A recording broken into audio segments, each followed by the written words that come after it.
Bonjour et bienvenue à tous, bienvenue dans cette toute nouvelle émission en toute franchise, je suis ravi de vous retrouver. Alors vous le savez peut-être, après une édition 2020 100% digitale, le salon Franchise Expo revient, il revient en vrai du 26 au 29 septembre 2021, porte de Versailles à Paris. Alors cette crise sanitaire qu'on a tous subie, qu'est-ce qu'elle a changé pour les apprentis franchisés? Est-ce qu'il y a toujours la même appétence pour monter son activité? Quels sont les réseaux qui ont tiré leur épingle du jeu, qui se sont réinventés peut-être? Et quels sont aussi les réseaux malheureusement qui en ont pâti? Quelles seront les nouveautés cette année? Quel est le profil du franchisé? Autant de questions que nous allons poser à notre invité. J'accueille Rose-Marie Moins. Bonjour Rose-Marie. Bonjour. Vous êtes directrice développement et animation de la Fédération française de la franchise. On va tirer tout d'abord un premier bilan. C'est vrai que c'était compliqué toute cette année. Est-ce que les Français ont toujours le même goût pour entreprendre sous ce modèle de la franchise?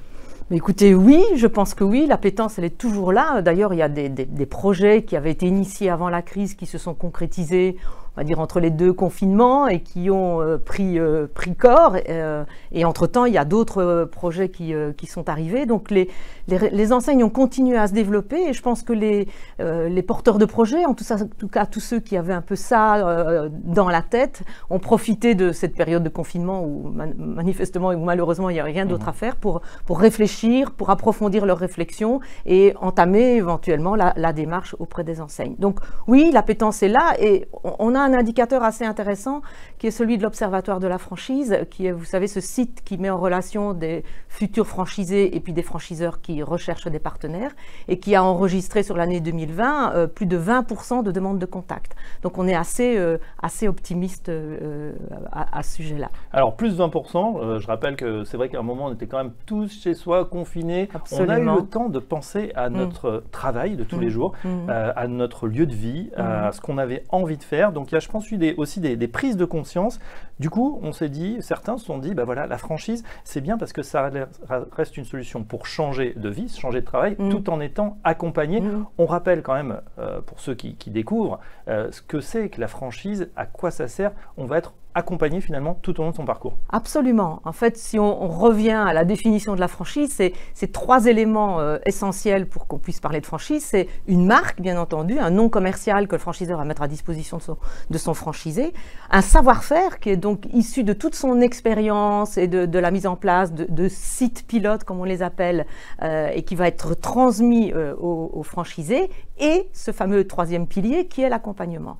Et c'est vrai que la crise a mis en exergue encore plus que ça ne l'était auparavant, l'importance de l'accompagnement du franchiseur au franchisé. Et ça a pris vraiment des formes très diverses. Les franchiseurs ont tout de suite été aux côtés du franchisé pour les soutenir. Alors le soutien, il a été psychologique parce que c'était quand même une bombe pour beaucoup d'entre eux et certains avaient tendance à baisser les bras en disant on est foutu là, qu'est-ce qu'on peut faire? Ah oui, on rappelle, du jour au lendemain, toutes les enseignes ferment. Enfin, tous les commerces sont fermés. Tous les commerces, alors même s'il y a eu des aides, c'est vrai qu'elles se sont mises en place, il faut le dire, assez rapidement. Mais il y a eu aussi des démarches administratives. Il y a eu par exemple ce prêt garanti pour l'entreprise, le PGE. Là aussi, il fallait du soutien, non seulement moral, mais aussi dans l'administratif. Complètement. Les franchiseurs ont été chercher et ont aidé les franchisés à remplir les dossiers pour qu'ils puissent avoir justement accès à ce fameux PGE et puis diverses aides qui sont venues au fur et à mesure du temps et mises en place par le gouvernement. Et le franchiseur a aussi profité, si on parle d'accompagnement, profité de cette période-là aussi pour mettre en place de nombreux outils, notamment digitaux, pour permettre un minimum d'activité dans certains secteurs d'activité. Et on a tous vu le boom du click and collect dans de nombreuses enseignes et pour de nombreux commerces. Ouais, donc adaptation d'un côté, malheureusement il y a quand même des secteurs, il faut en parler, qui ont souffert, Bien sûr. sans conteste, l'hôtellerie, la restauration, les salles de sport également. Ça a été compliqué. Est-ce que ces réseaux aujourd'hui repartent? Est-ce que voilà, ils ont finalement réouvert les vannes, l'activité reprend petit à petit? Oui, l'activité reprend bien. La restauration, vous le voyez, on peut le voir chacun. On avait à d'y retourner. On avait très très envie d'y retourner. Et puis les restaurants sont quand même relativement pleins aujourd'hui. Donc la restauration, elle a repris. Ça a été une des dernières activités qui a réouvert le plus tard. Le fitness reprend aussi. C'est peut-être un petit peu plus difficile pour eux parce qu'il faut reconquérir des clients dans certains cas.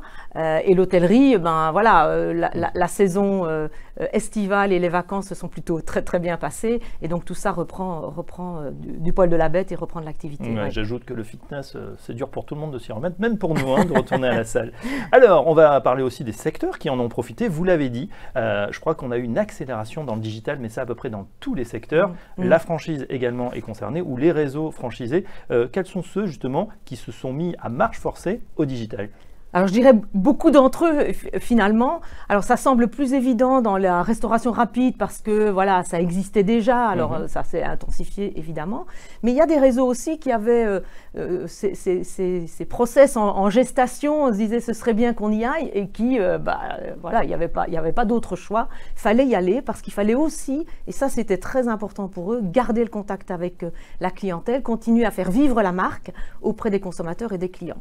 Et donc on a eu par exemple l'immobilier qui a mis en place, dans la grosse majorité des cas, des visites virtuelles, qui a même mis en place la signature électronique des documents, des promesses de vente, etc. Même chez le notaire, aujourd'hui, vous pouvez signer électroniquement. Donc, toute la chaîne, j'allais dire, s'y est mise. Mais aussi la cuisine, parce qu'on a aussi des cuisinistes qui vous proposent de manière virtuelle d'implanter votre cuisine chez vous. Voilà, donc c'est aussi très intéressant. On parlait du fitness, là, ils étaient quand même un peu coincés, mais quand même, on s'est dit pourquoi ne pas proposer du coaching en ligne et des cours de fitness en ligne. C'est ce qu'ils ont fait pour la plupart d'entre eux. Donc on a vraiment vu une accélération sur les outils digitaux qui était très très importante. Oui, effectivement, et puis on salue sur l'immobilier, effectivement, une année record, plus d'1 million de transactions, c'était pratiquement du jamais vu pour cette année 2020. Alors voilà pour le bilan qu'on peut tirer. Maintenant, on va s'intéresser à cette édition 2021 en vrai, Porte de Versailles à Paris, on le répète, du 26 au 29 septembre, ça arrive très vite. Comment se présente cette édition? Est-ce que, premièrement, les exposants sont au rendez-vous? Oui. Et on est très heureux de le dire, les exposants sont au rendez-vous. On aura, par rapport à la dernière édition qui est 2019, on aura à peu près 80% des exposants qui seront, 80-85% des exposants qui seront présents. Donc on estime que c'est vraiment très très satisfaisant. On ne compare pas avec ce qu'aurait pu être 2020 parce que ça allait être une année record, mais en tout cas on a à peu près 510-520 exposants qui seront présents Porte de Versailles, donc on est très très contents. Oui. Ouais, c'est osé aussi ce salon, alors ça reprend un peu partout, on a heureusement le pass sanitaire. Au niveau des visiteurs, du visitorat, c'est aussi le nerf de la guerre, en tout cas quand on organise un tel salon. Sur combien de visiteurs vous tablez? Alors, traditionnellement, on a entre 35 000 et 36 000 visiteurs. Et c'est vrai que s'il y a bien une inconnue quand même encore aujourd'hui, c'est ça. Est-ce que les personnes vont se déplacer? Et on estime qu'on va pouvoir attirer aux alentours de 30 000 visiteurs. Mais on se dit aussi que ceux qui viendront auront réfléchi à la démarche, seront des personnes qui ont vraiment envie, qui ont un vrai projet. Et qui ne seront pas là un peu en dilettante ou en mode un peu touriste, comme on peut parfois avoir des gens qui sont encore très très loin du projet et qui viennent se balader un peu pour renifler. Là, on pense qu'on aura des gens qui seront réellement motivés pour entreprendre en franchise. Ouais, quoique ceux qui flânent aussi, ça peut être une bonne idée pour se donner justement, pour se mettre peut-être le pied à l'étrier, rencontrer des gens, voir aussi le secteur qui intéresse. Alors justement, quels sont les secteurs qui ont le vent en poupe? Il y a un hall qui est formidable, qui est spectaculaire, qui sent bon. C'est bien sûr celui de la restauration. Alors, pas seulement restauration, mais restauration traditionnelle, assise, restauration rapide et puis hôtellerie. On va peut-être donner aux gens faim ce matin, mais c'est vrai qu'il y a quelques enseignes là aussi qui ont le vent en poupe, qui commencent vraiment à tirer leur épingle du jeu, qu'on voit de plus en plus dans nos villes. Parlez-nous par exemple de tout ce qui est cette nouvelle cuisine autour des nachos. Oui, alors on a une enseigne qui s'appelle Nachos d'ailleurs, donc c'est de la cuisine tacos, voilà, mexicaine, on a du tacos, ce sont des jeunes enseignes mais qui sont en réel développement. Il y a un vrai engouement avec une clientèle parfois, dans le cas de tacos, assez jeune, hein, on doit dire, on est plutôt sur les teenagers et qui sont très très friands, et donc c'est une enseigne qui se développe très bien, rapidement mais très bien, et qui rencontre vraiment du succès. Donc on est vraiment sur des cuisines du monde, hein, on a des spécialistes de produits. Donc on a parlé du nachos, de tacos, on peut parler du bagel qui est toujours là, c'est pas hyper récent mais ça tient quand même la corde. Il y a du poké maintenant, ça c'est aussi la grande nouveauté avec des enseignes comme Pokawa. On a même du hot dog avec une marque qui s'appelle Monsieur Albert. Alors c'est pas du hot dog congelé qu'on peut avoir, c'est vraiment du hot dog de bonne qualité, donc ça revisite un peu ce produit en faisant quelque chose de sain finalement et de bon. Donc voilà, il y a beaucoup de plats finalement traditionnels qui sont revisités souvent. Absolument. Avec une enseigne et puis un savoir-faire qui fait que c'est un réseau qui peut s'étendre. J'ai une question, on avait beaucoup parlé, je me souviens l'an dernier, de la cuisine aussi asiatique, thaï, voilà, oui, les mélanges fusion. On a eu beaucoup de sushi à une époque et puis là on a une belle enseigne qui est en train de se mettre en place. Alors nous organisons, enfin la FFF organise avec ses experts et puis d'autres partenaires et le salon d'ailleurs, un concours qui s'appelle les révélations de la franchise et qui a pour objectif de mettre en lumière ou de détecter des jeunes pousses franchiseurs. Et cette année, la Révélation 2021, justement, va à un réseau de cuisine asiatique qui n'est pas spécialisé dans le poké ou dans le sushi, mais qui propose une cuisine asiatique large. Cette enseigne s'appelle Tao Bento. Elle sera présente sur le salon, elle recevra son prix lors de la première soirée du salon. Et c'est une très très jolie enseigne qui vient de Lille et qui commence à essaimer doucement et qu'on suit avec attention. Voilà, donc voilà, c'est le scoop en direct. On connaît quelle est la révélation de la franchise pour cette année. Tao Bento à retrouver bien sûr sur le salon. Alors on quitte un petit peu la cuisine, c'est vrai qu'on pourrait en parler pendant des heures. Il y a d'autres initiatives, on va dire, d'autres secteurs d'activité complètement différents, par exemple dans les crèches ou plutôt les micro-crèches. Oui, alors là, on a parlé effectivement en termes de représentativité sur le salon, beaucoup de restauration, mais les services aux particuliers sont très présents aussi.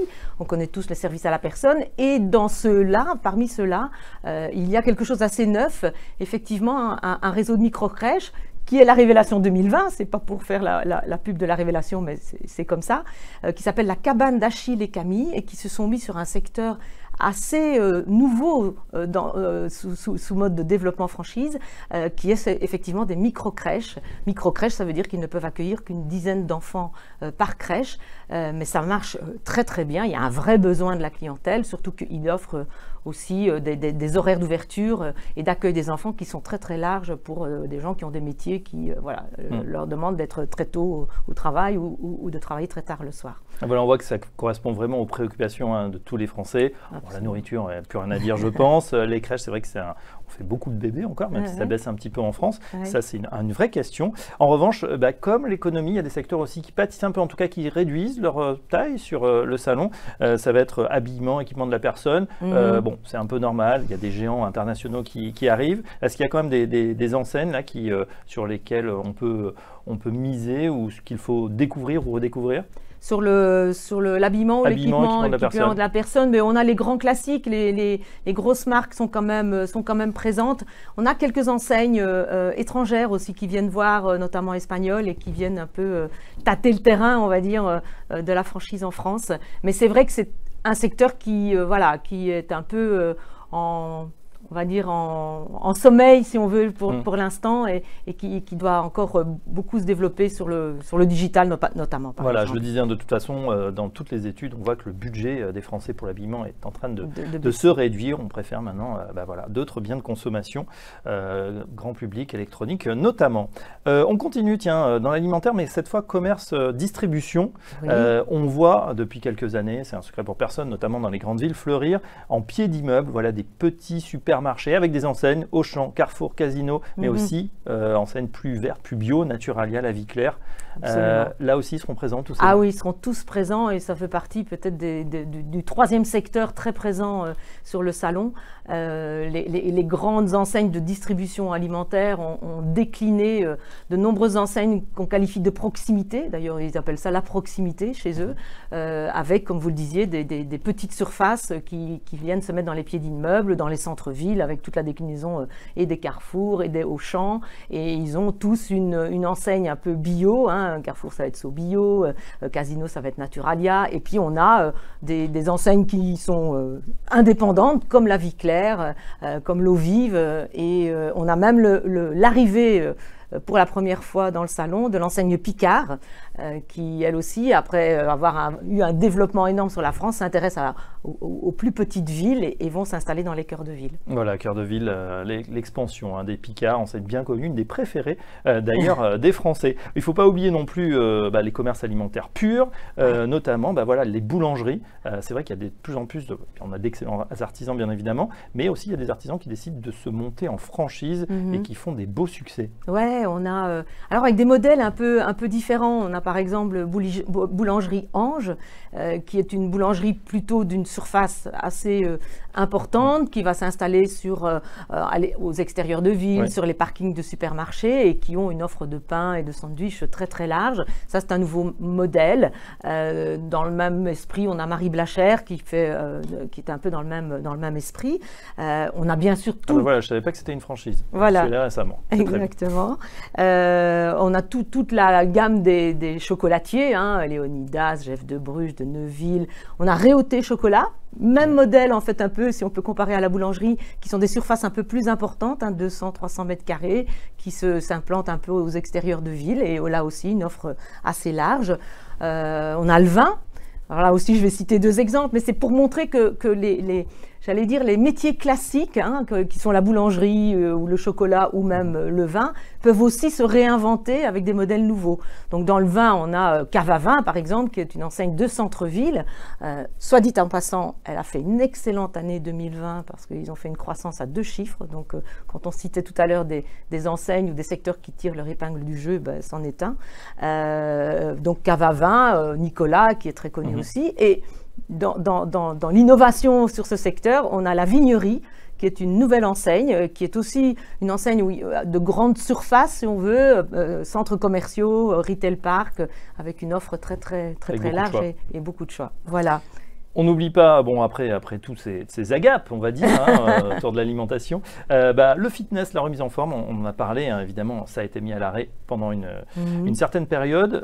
Est-ce que ça, là aussi, il y a toujours cette envie, ce dynamisme dans ces réseaux? On a beaucoup d'enseignes de fitness qui viennent s'installer. Alors, on a des enseignes qui offrent qui ont une offre un peu classique de centres de sport et comme On Air, comme l'Orange Bleu, des choses comme ça. Mais on a de la nouveauté. C'était déjà un peu en route, mise en place en 2019, tout ce qui est électrostimulation. Donc vous mettez des petites électrodes et puis ça vous facilite et ça accentue, l'effort que vous faites musculairement. On a des nouveaux concepts comme Fit 20. Là, c'est vous restez habillé tel que vous y êtes. Le studio est climatisé avec une température assez basse et vous faites des exercices pendant 20 minutes qui sont assez performants. Est-ce que vous avez testé, Rosemary? Oui, j'ai testé Fit 20. Eh bien, mine de rien, ça n'a l'air de rien, mais le surlendemain, puisque c'est souvent le surlendemain, on sent qu'on a fait travailler ses muscles. Donc c'est pas mal. C'est efficace. En très peu de temps. Autant de secteurs. Alors il y en a beaucoup d'autres, on pourrait en parler vraiment pendant des heures, puisqu'il y a aussi les anciennes, tout ce qui est enseigne automobile, les loueurs, tout ce qui est réparation aussi de la voiture, etc. Il y a à peu près tous les secteurs économiques qui sont représentés. L'important, c'est de choisir. Alors justement, on va passer à notre troisième point. Comment on choisit sa franchise? Voilà, si on arrive au salon, on a peut-être une idée de reconversion, on a un petit pécule ou pas, comment faire? Comment va se passer? Qu'est-ce que vous conseillez à ceux qui arrivent, les visiteurs, comme choix du secteur, comme choix de l'enseigne? Alors c'est vrai que ça peut être compliqué quand on arrive dans un salon comme ça où il y a 500 enseignes de se dire par où je commence. Alors je pense que avant d'y arriver, il faut quand même un peu réfléchir sur ce qu'on a envie de faire. Et il faut avoir effectivement de l'appétence pour une activité ou un secteur d'activité. Ou à l'inverse, se dire, tel type d'activité, ça ne m'intéresse absolument pas, moi je ne m'y vois pas, je n'investirai jamais là-dedans. Donc on peut faire aussi à l'inverse et faire la méthode de l'entonnoir en disant ça je ne veux pas, donc il reste ça. Et finir par, en découvrant, en discutant, finir par sélectionner 2 ou 3 secteurs d'activité qui potentiellement pourraient vous intéresser. Il ne faut quand même pas oublier que vous allez investir de l'argent, on va en parler, mais vous allez investir beaucoup de temps aussi. Donc, investir beaucoup de temps dans quelque chose qu'on n'aime pas faire, je ne pense pas que ça tienne très longtemps.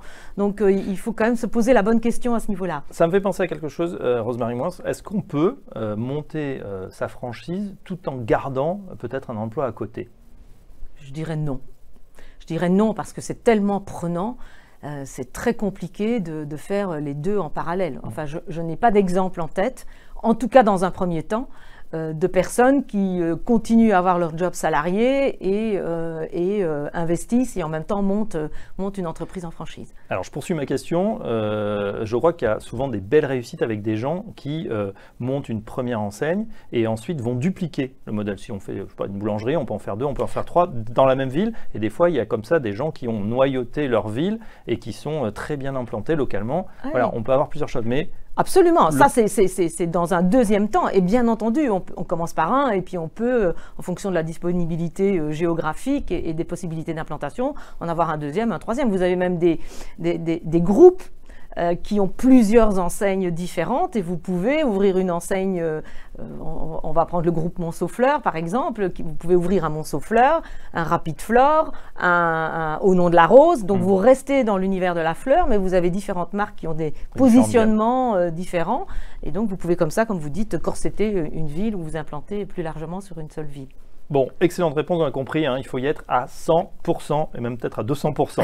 Alors, choix de l'enseigne, choix du secteur, suivant ses appétences, suivant ses compétences, peut-être suivant son expérience passée. Rapidement, voilà, on va voir cette question du budget, évidemment. On n'ouvre pas voilà, peut-être un Nicolas ou une grande surface de 300-400 mètres carrés comme on ouvrirait quelque chose de plus petit ou peut-être qui nécessite simplement son ordinateur, son téléphone, comme les prêts, par exemple, les prêts immobiliers ou une agence.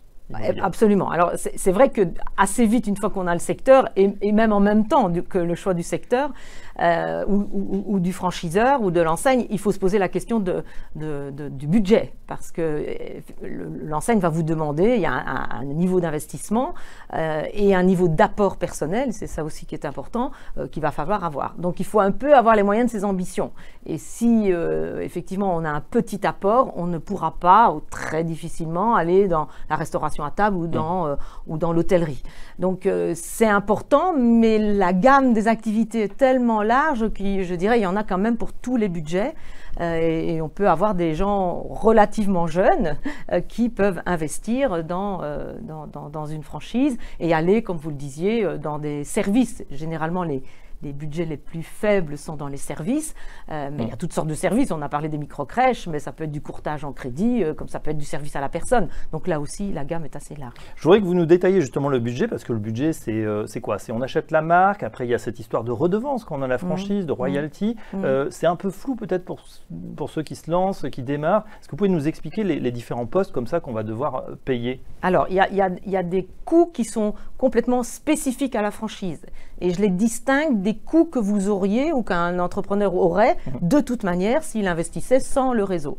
Donc, les coûts spécifiques à la franchise, c'est le droit d'entrée. Effectivement, ce droit d'entrée qui est un montant forfaitaire que le franchisé va payer dès qu'il signe le contrat, a pour vocation d'avoir la possibilité d'utiliser cette marque qui n'est pas à vous, d'être accompagné dans la mise en place du projet, d'être formé, de bénéficier d'une exclusivité géographique, donc être sûr que je suis le seul de cette enseigne-là qui sera sur un territoire bien défini. Voilà ce que paye le droit d'entrée. Et puis une fois qu'on est en activité, on paye ce qu'on appelle des royalties, c'est-à-dire que on a évoqué l'accompagnement du franchiseur. Le franchiseur, pour faire cet accompagnement, a besoin de moyens, ce qui est logique, c'est une entreprise comme une autre, et donc le franchisé va payer des royalties, généralement un pourcentage sur son chiffre d'affaires qui sera reversé mensuellement au franchiseur et qui constitue finalement la rémunération du franchiseur.